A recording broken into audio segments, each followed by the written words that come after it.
Hello, everyone, and welcome to another episode of the Elite City Podcast. Once again, it is just me. We'll be back soon to full staff. Don't worry, we'll have more people than just me in hopefully the next week or two. But right now, it's just me, and I'm here because I really want to talk about Grand Slam Mexico.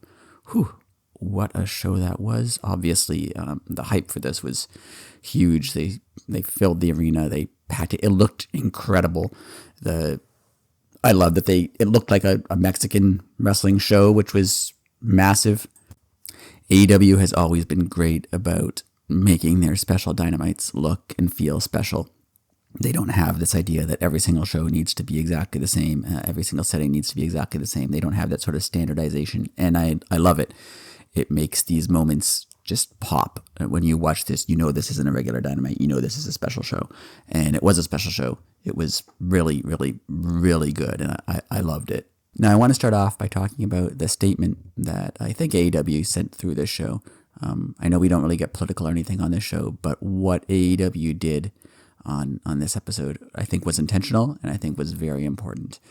First, Hangman Page came out and in Spanish talked about, how his family had a farm when he was growing up and how Mero in Mexico would come up and work on the farm. What they taught him about Mexico, what they taught him about everything. I don't speak Spanish, but from the translation I read, he ended with, he said, "They were hard workers, honest, and cared for their families. They taught me that we're all better when we work together." Now, that statement alone, I think, is the fact that he said it in Spanish, and that statement alone is, I think, very important. It's meaningful. Yes, obviously, you can interpret it as AEW and CMLL working together, and that's where he went next with the promo. He did integrate it into the promo. CMLL and AEW have worked well together, and it's great that they are working together. I think it's been a very beneficial partnership for both sides. But given everything else going on right now, I really think that there was a double meaning here too about Americans, Mexicans working together, and good on Hangman if that's the case. I really do believe that's the case from what you can tell from social media and online on Hangman's views and how Hangman feels about things. I definitely think that was intentional and it was important. But if you needed to be a little bit more explicit, Brody King is not one known for his subtlety. He gave you the explicit. He walked out with an Abolish ICE shirt. I don't think that means he hates the cold. I think that there's a definite message there, a pretty obvious message there, especially given what he said on social media as well. And there's a couple important things about all of this. One, AEW wrestlers have a lot of freedom. They get to make their own choices. They get to do and say a lot more than they'd be allowed to do and say in a lot of organizations, wrestling or outside of wrestling. So the choices that Hangman and Brody King made were almost certainly their own choices. It wasn't a company direction. It wasn't anything like that. They decided to do what they did here. However, the company let them do it. That's big, especially in the world we're in today where not just wrestling, but all companies are very strict on cracking down on any sort of personal expression or any sort of opinions being voiced publicly. Everyone is worried about the reaction from any sort of personal views being interpreted as company views, and the fact that they let both these guys do what they did was important. Brody King in particular, he's from California. Him wearing that shirt in Mexico of all places at all times that we are in, the times we're in today, it's meaningful. It's important. Of course, I just want to say, obviously, corporations are not our friends. They're corporations. They're billionaires. Corporations exist to make as much money as they can, and I get that. Everyone gets that. But when you have a large TV audience like AEW does, and it is a large audience, it's not Monday Night Raw, of course, everyone always tells you, but it's a large audience. It's hundreds of thousands of people in the U.S., and Tony Khan's right, millions around the world. Watching things like Hangman's promo and Brody King's shirt, they do send a message to people and to the world at large. And it's not just that. MJF being super pro-American and being a heel for being super pro-American. He's a heel for lots of reasons, but he's super pro-American and he's a heel. That means something. The universal wrestling trope for generations, even now, has been all-American good guy. We saw that with Cody Rhodes and his feud with Anthony Ogogo. The all-American good guy That's happened in wrestling for years and years and years and years and years. In AEW, he's a heel. They've done it not just in Mexico; they've done it before with Will Ospreay. And yes, obviously, a part of that is reading the audience, reading the place that you're in. There's always an aspect of catering to the foreign fans you're performing in front of. Of course, that's true. When you go to England, MJF is the bad guy for being American. But I mean, they ran some anti-American stuff. Not anti-American. They ran MJF being an American and a heel in the United States. And they did it there too. So it's not just the audience you're performing in front of. But yes, part of it is obviously, the audience you're in front of and how they're going to react to things. But on that note, when WWE went to Toronto recently at the height of all this 51st date stuff, Pat McAfee went on a rant about how terrible Canada is. So it doesn't necessarily mean you have to always play to your audience. Not everyone does always play to their audience. Sometimes they play to the TV audience, which is primarily American. But it was really nice to see AEW go the other way here. And it just comes down to AEW has respect. It has respect for the audience. It has respect for others. It has respect for other countries, other companies, other traditions. Again, it's a company. Of course it is. They're not your friend. They're a corporation. They're doing this to make money and to attract viewers. But that respect is meaningful. It does mean something. And it was evident this week. And it's refreshing to see, especially in a wrestling industry, that respect for others isn't a thing that happens very often in wrestling. So it's pretty nice to see. And I'm not the only one that feels this way, obviously. Ian Riccaboni himself posted the following on Blue Sky. This is a quote from him. Catching up on Dynamite, and between Hanger and Brody, unconditional support for our LGBTQIA+ wrestlers, staff, crew, and fans during Pride Month and every month, and celebrating Juneteenth, I've never been more confident I picked the right team to play for, and I'm glad that they will have me. And then Excalibur shared that, saying, hard same, couldn't have said it better myself. So this means something to the people who work there too. Anyway, thank you for indulging me on that. I thought that was an important point to start to talk about at the beginning of the show. But let's talk about the rest of Grand Slam Mexico and what a show it was. I mean, obviously, the crowd was incredible. We expected it, but that was massive. I mean, it was hot. It was busy. It was loud. They responded to absolutely everything. The building was full. The show looked and sounded amazing. Mystico's entrance alone was incredible, amazing. What a moment. Speaking of that match, it was pretty bold for them to have MJF come out on top. I did not expect that. If you get a huge, home country entrance like that with the crowd singing your song and MJF with the American flag and Mystico with the Mexican flag, I thought for sure MJF was going to lose that one. But he didn't. He got a lot of heat for winning it. Apparently someone tried to attack him outside the building, and that's heat. I mean, MJF, for all his flaws, knows how to be a heel, knows how to get people to hate him. I thought for sure he was going to lose, but he didn't. I hope what they're doing is setting up a rematch here between the two of them. I think Mystico eventually needs to come out on top. Maybe some sort of stipulation. I mean, MJF keeps going for the mask. So could we do like a mask versus something match? Would MJF shave his head? That's my question for you. Would they do a mask versus hair match where MJF loses and shaves his head? Or is he going to give up something else? Is he going to give up like the diamond ring or a title shot or spot in the Hurt Syndicate or something? Because I would love to see if either at All In or on a future, CMLL AEW joint production, a rematch would be incredible. And I feel like that's the way they're going with Max winning this match.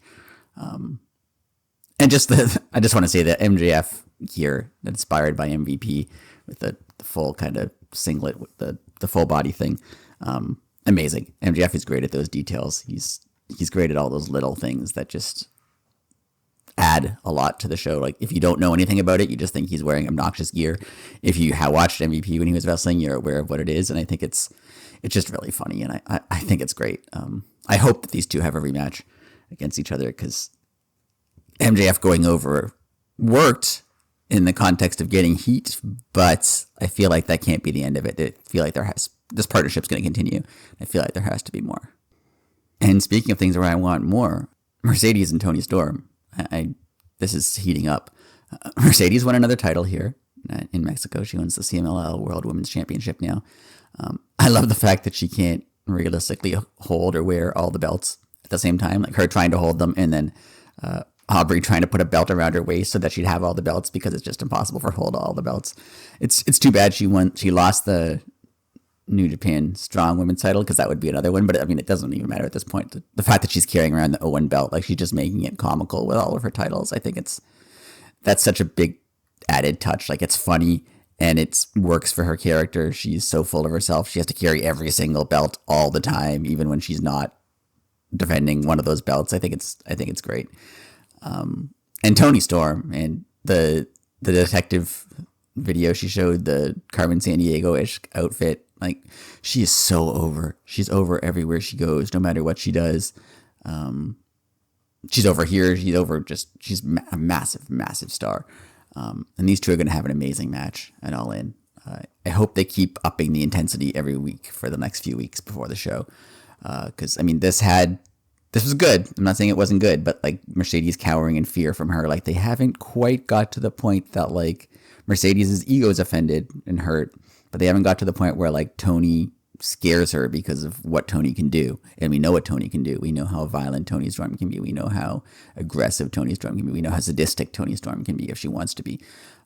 So I'm not going to say that they're going to have like an all-out bloodbath because I don't think that's the feud that these two are going to have.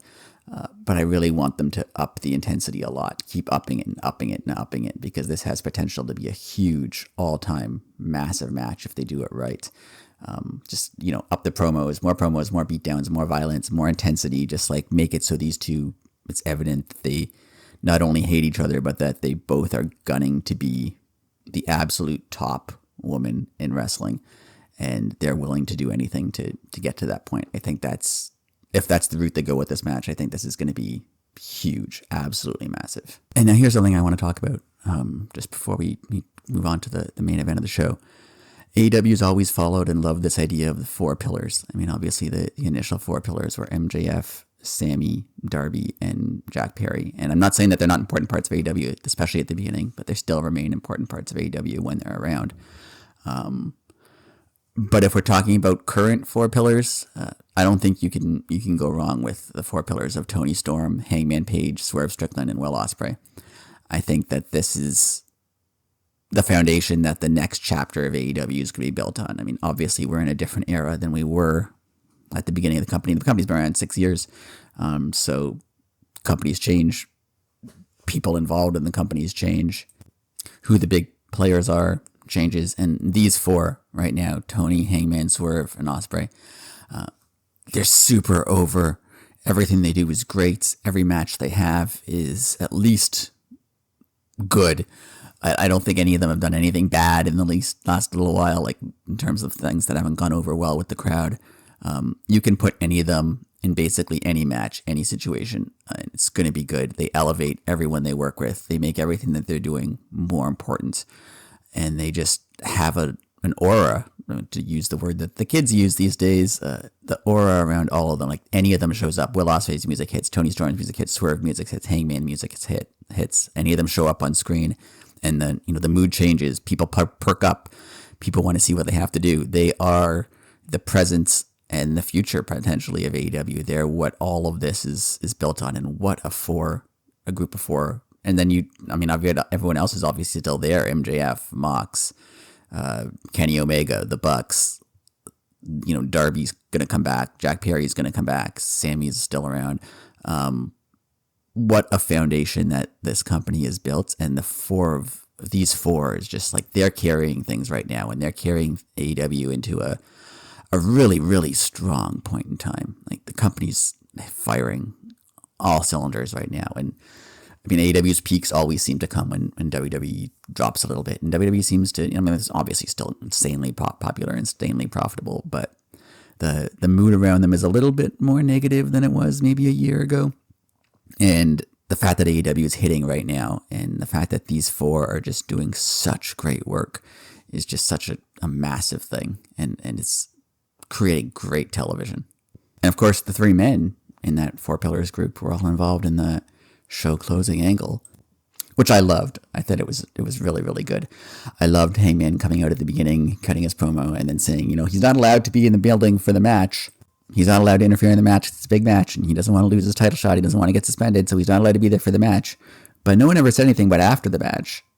And that really dropped a massive hint, let everyone know, oh, he's coming back.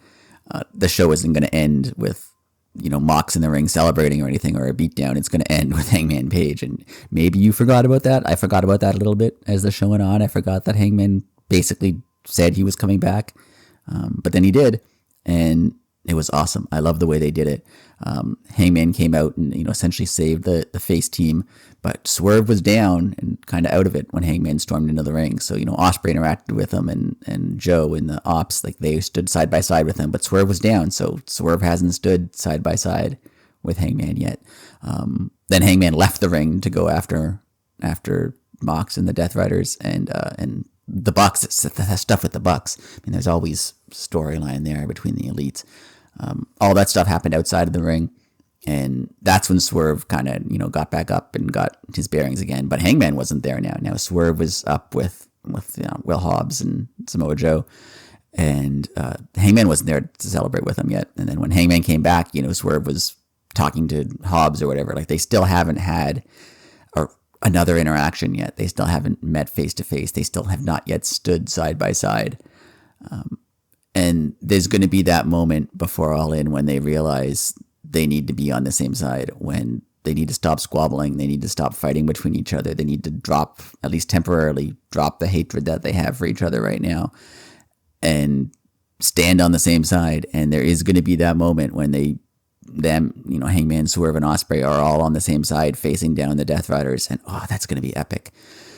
I said before in previous weeks, this Death Riders angle has been long. It's been drawn out. The parts of it were very, very dull, and I didn't want to see. But what they're doing right now, as long as it ends with Hangman taking that title from Mox, what they're doing right now is great.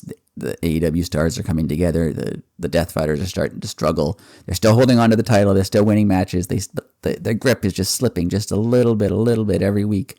It's great TV. It's what you want to. What you want to see is you want to see the faces all get together. You want to see them be on the same side, and you want to see Hangman win the title. And I think that's where we're going. I think Bucks versus Ospreay and Swerve is where we're going.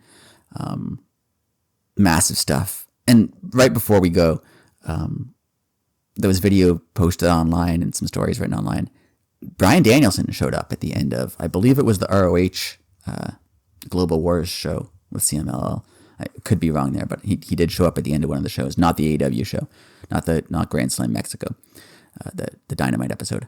But he showed up at the end and he saved faces and he did a running knee and he got a pop from the crowd. And this could have been Danielson just wanting to have a moment in Arena Mexico, and he's not actually cleared, but he's cleared enough to do one move and celebrate. That could entirely be it. And hey, he deserves it if that's what it is. Bryan Danielson should have all the moments and all the celebrations he wants. But there is a part of me that thinks maybe he's cleared and All In is coming up, and a match with Wheeler Yuta on a show where the Death Riders are kind of falling and crumbling apart and gonna finally get what's coming to them. Danielson is what's coming to them. This all started when they basically tried to kill him. So whether he has a match with Yuta or he just, there could be that moment, say what you want about WWE, but the moment when Roman Reigns finally had to face all the people who he screwed over at WrestleMania 40 when Undertaker came out and everybody came out, and it should have been Austin, but it wasn't, just to give him what he deserved. There could be that moment when Hangman's there and then Swerve is there and Ospreay's there and the Ops are there and they're still getting outnumbered. They're still can't quite get over, and then Danielson shows up, or Darby or anyone, but Danielson would be a massive moment. However they can get him involved in All In would be huge. I know he's probably done wrestling full time, but I love the guy and I want to see him more. So that would be incredible. This angle's hitting right now. It really is. It's really hitting right now. I didn't think I'd be saying that a few months ago, but it definitely is, and I love it. Anyway, on that note, I'm going to end this episode right now. Obviously, shorter than usual. It's just me, and I talk fast, and sorry about that. But we will have the rest of the team back pretty soon. So thank you for listening. You know where to follow us online, at Elite City Pod, everywhere, elitecitypod.com. We're on YouTube at Elite City Pod. on wherever else you get podcasts, where they're obviously you're listening to us, so you must know that. Like this video, like the podcast if you're listening on Spotify or Apple or anything else. Share, subscribe, hit notifications. All that stuff helps, and it helps you get new content. Hopefully you enjoyed this, and hopefully you want more of it. So do all those things. It'll help you see more of us, and we will be back next week. So until then, later.